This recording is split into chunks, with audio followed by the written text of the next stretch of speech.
Larga, larga, larga. Parang Vietnamese ah. Oh, sige. Ingat kayo doon.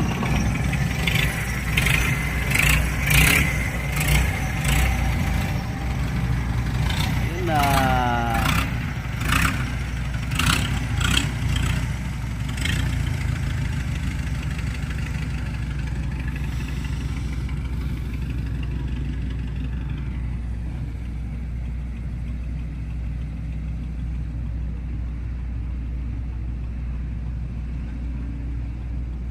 Punta siya doon sa skip boat.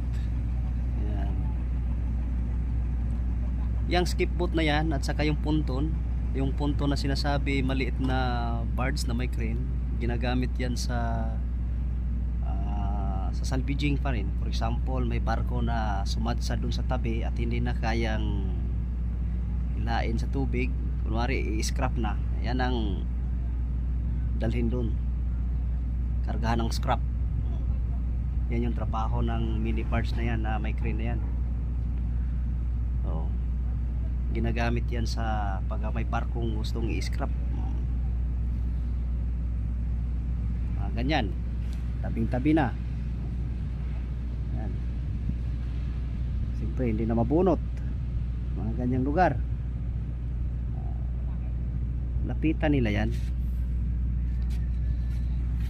i-scrap. Scrapper pala yung